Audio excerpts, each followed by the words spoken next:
దేవుని ఘనమైన శ్రేష్టమైన పరిశుద్ధ నామమునకు మహిమ స్తుతి ప్రభావములు కలుగునుగాక.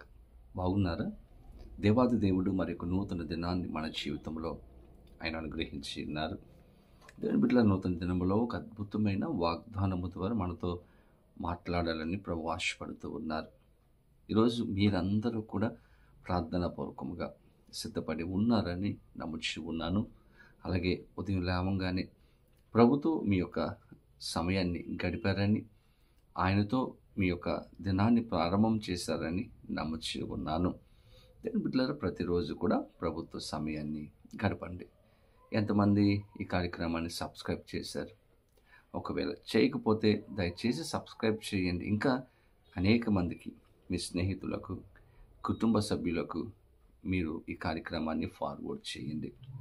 ఈ పరిచర్యల కొరకు కూడా మీరు ప్రార్థన చేయాలని ప్రభు పేరట మిమ్మలను కోరుతూ ఉన్నాను.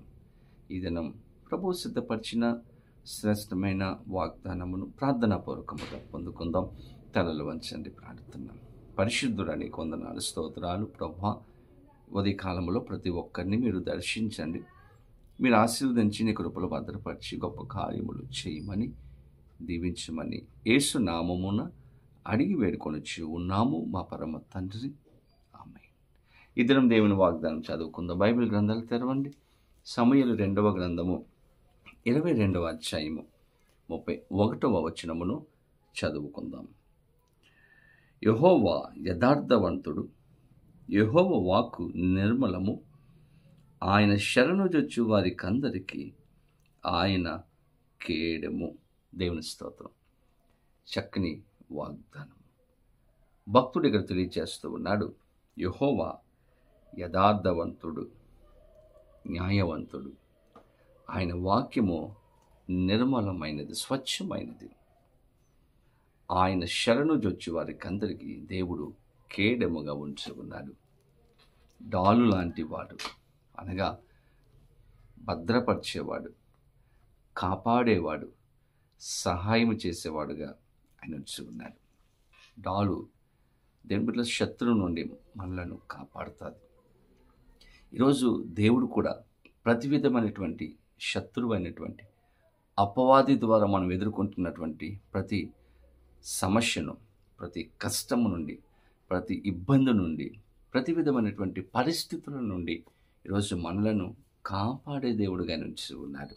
ఎంత అద్భుతమైనటువంటి వాగ్దానం అండి!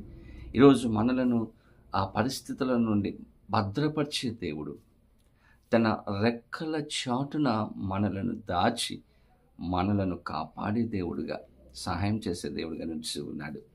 కోడి తన యొక్క బిడ్డలను ఎలాగైతే తన యొక్క రెక్కల కింద భద్రపరిచి ఏ ఆపద రాకుండా, ఏ కష్టం రాకుండా కాపాడుతుందో, ఈరోజు అలాగ మనలను కాపాడాలని ప్రభు ఆశపడుతూ ఉన్నారు.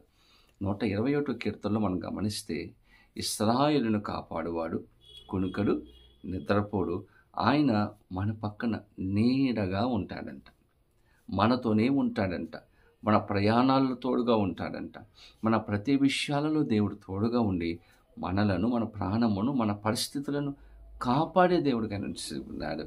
కాబట్టి ఈరోజు ఈ ఉదయకాల సమయంలో మీరు దేనికి కూడా భయపడవలసినటువంటి అవసరము లేదు. మనలను కాపాడే దేవుడు, మన అవసరతలు తీర్చే దేవుడు, మనకు సమాధానం ఇచ్చే దేవుడు. ఎప్పుడంట?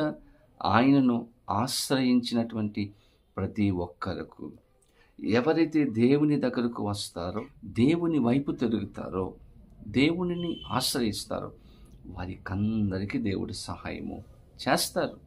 బైబిల్ గ్రంథంలో ఎంతోమంది దేవుని దగ్గరకు వచ్చినప్పుడు, దేవుని శరణుజొచ్చినప్పుడు, ఆశ్రయించినప్పుడు దేవుడు వారికి సహాయం చేసి వారిని కాపాడినట్లుగా మనము చూస్తాం. గొలియాతును చూసి సౌలు, ఇశ్రాయేలు ప్రజలందరూ కూడా భయపడుతూ ఉన్నారు. అతనితో ఎలా యుద్ధం చేయాలి, అతనితో ఎలాగ మనం పోరాడగలం అని ఆలోచన చేస్తున్నటువంటి సమయంలో దావీదు వచ్చాడు. చిన్నవాడు, ఎన్నిక లేనివాడు, బలహీనుడైనటువంటి దావీదు వచ్చి దేవుని నామమున గొలియాతుతో యుద్ధం చేయడానికి సిద్ధపడ్డాడు. అందరూ భయపడుతూ ఉన్నారు, దావీదు మాత్రం ధైర్యం కలిగి ఉన్నాడు. దావీదు ఎటువంటి కవచాలు ధరించుకోకుండా, ఏమీ లేకుండా గొలియాతుతో యుద్ధం చేయడానికి సిద్ధపడ్డాడు. అతనికి నమ్మకము, దేవుడు నాకు సహాయం చేస్తాడు. దేవుణ్ణి ఆశ్రయించాడండి. ఈ యుద్ధం నేను కాదు, దేవుడు చేస్తాడు అని దావీదు నమ్మాడు. దేవుని బిడ్డలారా, దావీదు దేవుణ్ణి ఆశ్రయించాడు కాబట్టి ఇశ్రాయేలులందరికీ కూడా దేవుడు గొప్ప విజయము దావీదు ద్వారా ఇచ్చాడు. గొలియాతు మీద దేవుడు ఇచ్చాడు. దేవుని స్తోత్రం. ఇశ్రాయేలులను, సౌలును, అక్కడ ఉన్నటువంటి వారందరినీ కూడా, దేశాన్ని దేవుడు కాపాడారు, భద్రపరిచారు, క్షేమమిచ్చారు, సహాయం చేశారు, గొప్ప కార్యములు చేశారు. ఎందుకంటే దావీదు దేవుణ్ణి ఆశ్రయించాడు, దేవుని దగ్గరకు వచ్చాడు, దేవుని నమ్ముకున్నాడు, దేవుని మీద ఆధారపడ్డాడు. కనుక దావీదు ద్వారా ఇశ్రాయేలు ప్రజలందరికీ కూడా భద్రతను, విజయమును దేవుడిచ్చాడు. ఈరోజు వాక్యం తెలియచేస్తుంది, యెహోవా యథార్థవంతుడు, ఆయన వాక్యము నిర్మలమైనది, ఆయన శరణు జొచ్చి వారికి అందరికీ ఆయన కేడెము. ఈరోజు నీవు కూడా ప్రభు దగ్గరికి వస్తే నీకున్నటువంటి సమస్యల నుండి విడిపిస్తాడు, కష్టాల నుండి విడిపిస్తాడు, ఆర్థికపరమైనటువంటి ఇబ్బందుల నుండి, నీకున్నటువంటి బలహీనత నుండి దేవుడు విడిపిస్తాడు, గొప్ప సమాధానం, సంతోషం అనుగ్రహిస్తాడు. అటువంటి కృపా పరిశుద్ధాత్మ దేవుడు వీరే చూస్తున్నా ప్రతి ఒక్కరికి అనుగ్రహించి సహాయం చేయను గాక. ఆమేన్. ప్రార్థన. పరిశుద్ధుడా, నీకు వందనాలు, స్తోత్రాలు. ఉదయకాల సమయంలో మేమందరం నీ సన్నిధికి వచ్చి ఉన్నాం ప్రభు. మాకు శ్రేష్టమైన వాగ్దానం ఇచ్చారు. ఎవరెవరైతే నీ దగ్గరికి వస్తారో వారికి కేడెముగా, అయ్యా, మమ్మల్ని కాపాడే దేవుడుగా, సహాయం చేసే దేవుడుగా, భద్రపరిచే దేవుడుగా మీరు ఉంటున్నానని మాకు సెలవిచ్చి ఉన్నారు, వాగ్దానం చేశారు. అందరి బట్టి మీకు వందనాలు. వీడియో చూస్తున్న ప్రతి బిడ్డకు సహాయం చేయండి, కాపాడండి. వారి కుటుంబాలలో, వారి జీవితాలలో సమాధానం అనుగ్రహించి ఈరోజు దేనికోసమైతే ప్రార్థన చేస్తున్నారో ఆ విషయాలలో ప్రత్యేకంగా మీరు సహాయం చేయమని, దీవించమని, నీ కృపలో భద్రపరచమని యేసు నామమున అడిగి వేడుకొని ఉన్నాము మా పరమ తండ్రి. ఆమేన్. తండ్రి, కుమార, పరిశుద్ధాత్మ త్రియేక దేవుని యొక్క దీవెన ఆశీర్వాదము సదాకాలము కలుగునుగాక. ఆమేన్. దేవుడు మిమ్మల్ని దీవించునుగాక. ఆమేన్.